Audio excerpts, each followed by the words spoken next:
दुर्गा नदी के किनारे बसा एक गांव फूलपुर। गांव में कुछ 100-150 लोग रहते थे।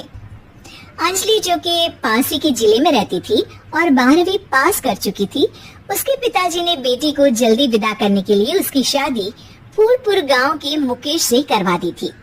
मुकेश कभी स्कूल नहीं गया था और इस कारण वो पढ़ा लिखा नहीं था और बाकी गांव वालों की हालत भी मुकेश जैसी ही थी। मुकेश के घर में उसके माता पिता भी रहते थे। सासू माँ, मैं बाहर मंदिर तक जा रही हूँ, आधे घंटे में आ जाऊंगी।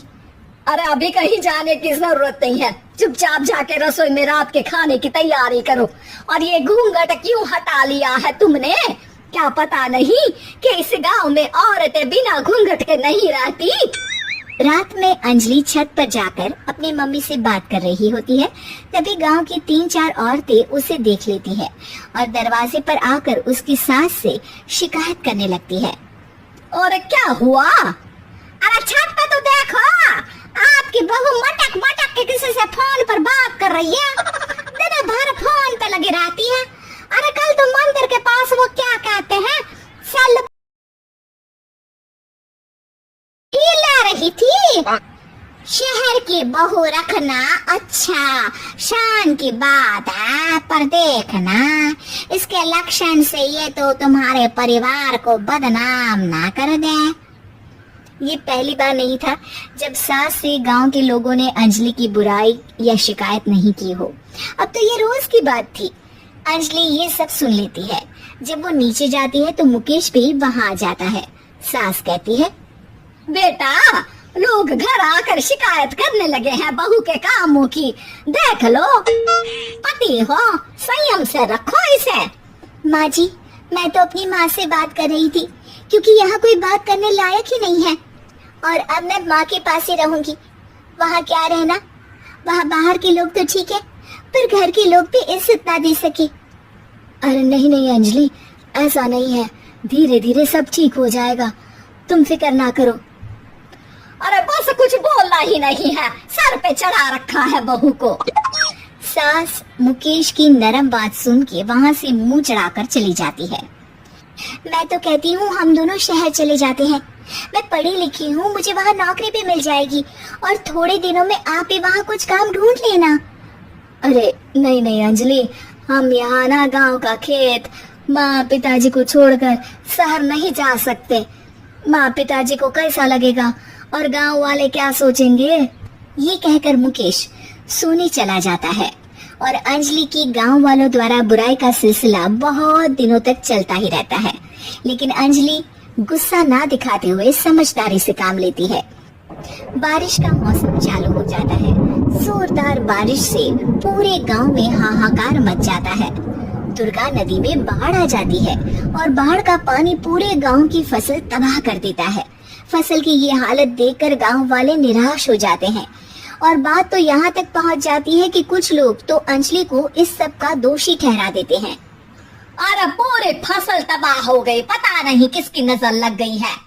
अरे जब से चौधरी परिवार में ये शहर की बहू आई है ना, तब से ही गांव की शांति चली गई है। इसके कर्म कांड से माँ दुर्गा नदी भी खुश नहीं है। ये सब सुनकर बेचारी अंजलि रोते हुए अपने घर चली जाती है। कुछ दिन बाद सभी गांव वाले अपनी फसल का मुआवजा लेकर अपने अपने घर आते हैं। मुकेश भी 1500 लेकर आता है। अंजलि को जब पासबुक दिखाता है तो अंजलि हैरान हो जाती है।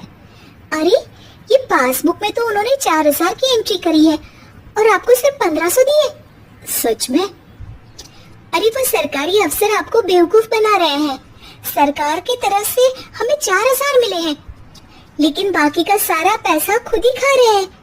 आप लोग के अनपढ़ होने का फायदा उठा रहे हैं। ये सब सुनकर मुकेश परेशान हो जाता है लेकिन अंजलि उसे हिम्मत से काम लेने को कहती है और सुबह होते ही मुकेश को पंचायत कार्यालय ले जाती है और साथ में गांव के और लोगों को भी।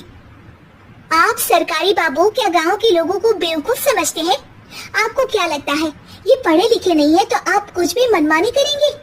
ये बेचारे दिन रात इतनी मेहनत करते हैं, ये हमारे अन्नदाता है और आप इनके साथ ऐसा धोखा करते हैं।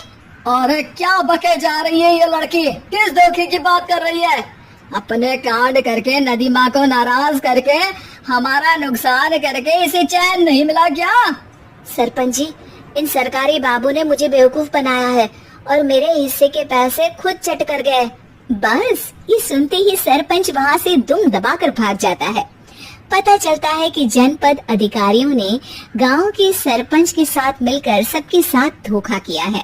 सब लोगों का विरोध शुरू हो जाता है और आखिर में अधिकारी सब गांव वालों के हिस्सों के बचे हुए पैसे उन्हें लौटा देते हैं और कई दिन तक सरपंच गांव में लौटता ही नहीं। अंजलि, तुम नहीं होती तो हम गांव वालों को तो पता ही नहीं चलता कि ये हमें हर बार बेवकूफ बनाते हैं। हाँ अंजलि बेटी, हमें माफ कर दो। हम सब तुम्हें बुरा भला कहते रहे, लेकिन तुमने ही आज हमें बेवकूफ बनाने से बचाया है। हमें तुम पर गर्व है बेटी। अब समझ आया कि सरपंच तुमसे नहीं, तुम्हारे पढ़े लिखे होने से नफरत करता था। क्यों ना इस बार हम अंजलि को ही सरपंच पद के लिए चुन ले? क्या कहते हो गांव वालों? पढ़ी लिखी सरपंच। बस पूरा गांव अंजलि के लिए ताली बजाता है और अंजलि की सास उसे खुशी से गले लगा लेती है।